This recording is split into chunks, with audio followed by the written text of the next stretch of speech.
Today, as we continue on with our biome ecosystem series, we're going to be talking about deserts and arid shrubland ecosystems, and the who, what, when, where, why, and how this information can better help us to grow plants. Let's get started.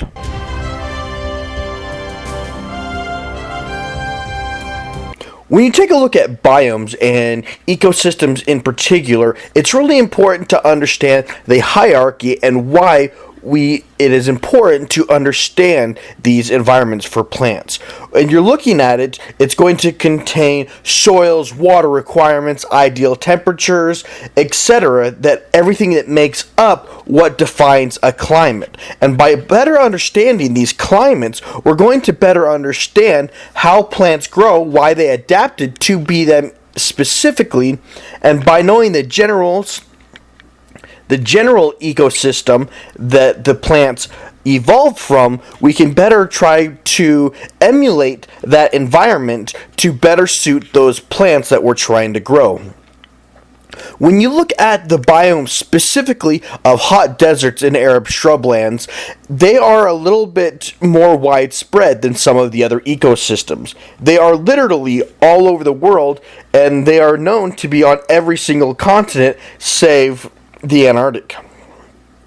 The primary major powerhouses where they're located, though, are going to be in North America, in the western Intermountain West, Western Australia, Northern Africa throughout the Sahara Desert, likewise through South Central Asia, running along the eastern side of the Himalayan mountains.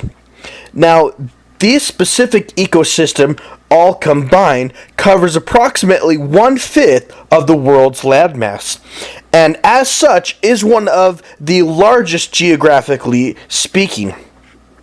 It can contain hills and valleys, and most often tends to be a little bit more rugged going up and down.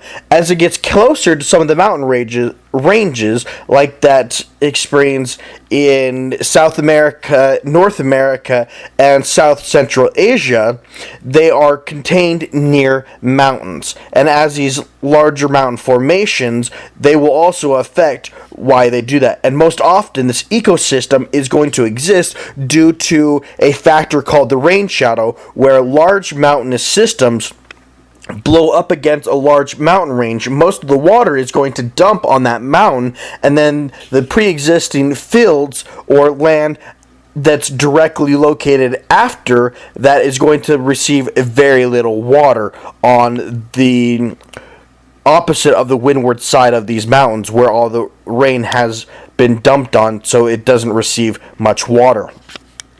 The average temperatures of these hot desert climates can also have a major swing shift. In the hotter climates, you can get some of the hottest temperatures on Earth, but yet still at night it's going to get down to 40-30 degrees temperature Fahrenheit. In some of these temperature ranges that are near mountains, they can actually get to sub-freezing temperatures, and that's why this specific biome is going to have one of the most extreme swings in temperature, going from one of the hotter to some of the lower, depending on whether it's day or night and the season of that point in the year.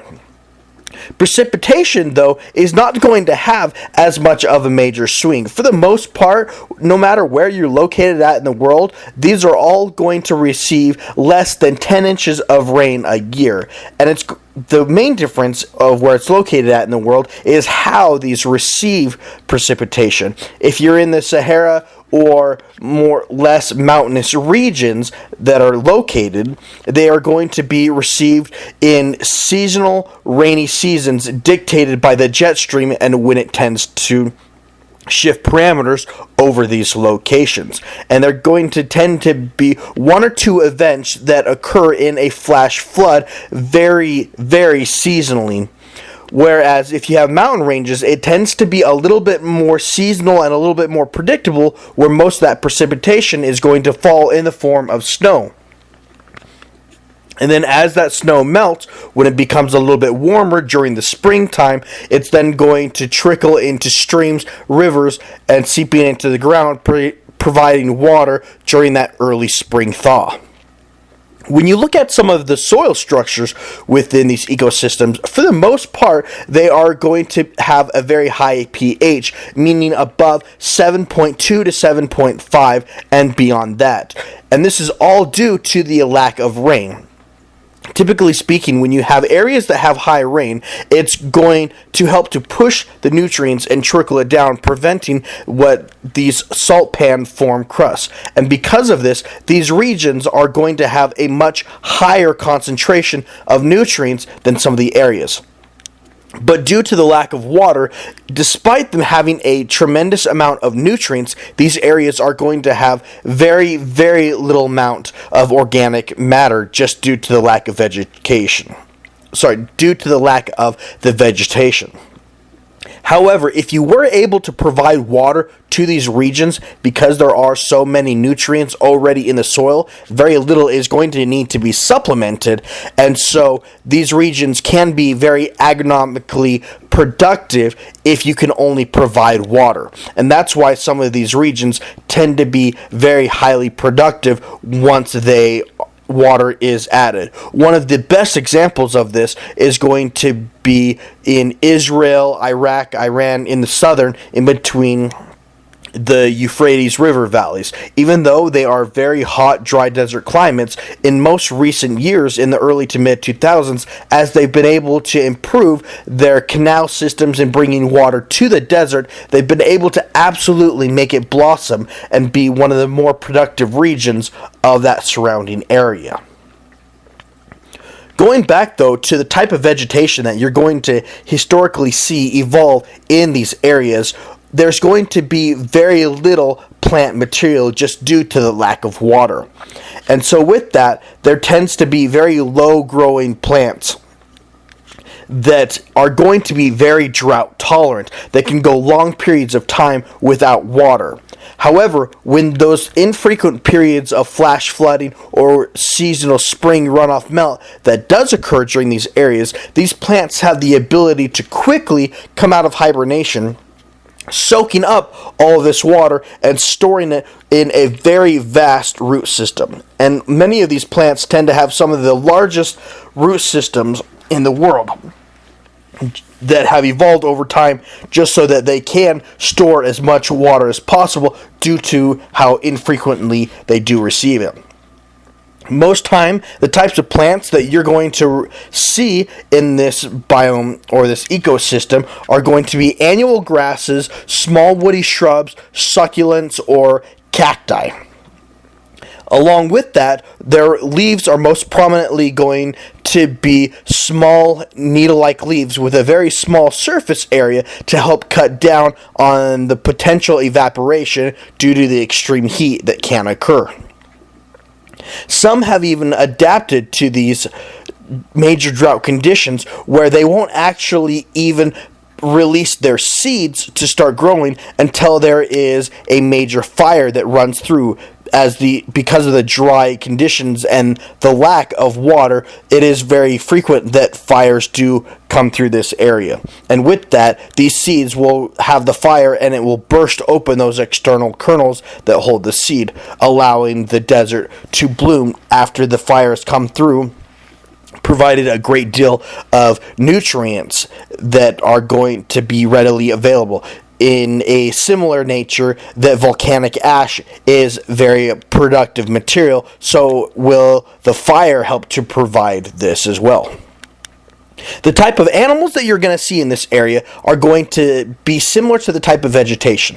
Over a period of time, they have developed to be very drought resistant, and you are not going to see a great deal of large mammals that you will in other areas. For the most part, they're going to be small rodents, coyotes, predatory birds, or small reptiles that are able to go long periods of time with a lack of water or have the ability to tunnel underground to escape the extreme heat that is prevalent within these regions. Now, when you're looking at this area, why do we even care about this region, why it's so important? Well, due to the high nature of these areas, some of the most largest concentrations of nutrients, in particular you have sodium, calcium, potassium, tend to be in salt mineral deposits of these areas that we can mine to help out with that. However, not only that, because they are so prevalent due to a process called desertification, where land gradually over a period of time becomes desert, and as our population in the earth gradually grows, water is becoming more and more scarce of a commodity, and it's being looked at as one of the most number one major concerns resource in our modern day is clean drinking water and access to it, as only 3% of the world's water supply is in fresh water. And by studying these desert drought climates where these plants have evolved to be very water conscious, we as humans can take a look at this and adapt these drought tolerant plants that produce for human use so that they're able to produce more food with less water, while us as humans taking a look at these and learn from the animals and plants how to better conserve this very precious resource that we have. That's why I personally think it's so important. Not only do I live in one of these desert climates, but it's also important to understand and learn how we can better adapt to conserve this very precious limited resource that we have. Well, I would like to thank you for joining us this video as we take a look at seeing the hot desert and arid shrubland ecosystems, and look forward to seeing you next time. And now, here is a word from our sponsors. This episode of Yule Acres is brought to you by Yule Acres Grapefruit Naturally Scented Lip Balm. For more information about this product, click on the link in the description below.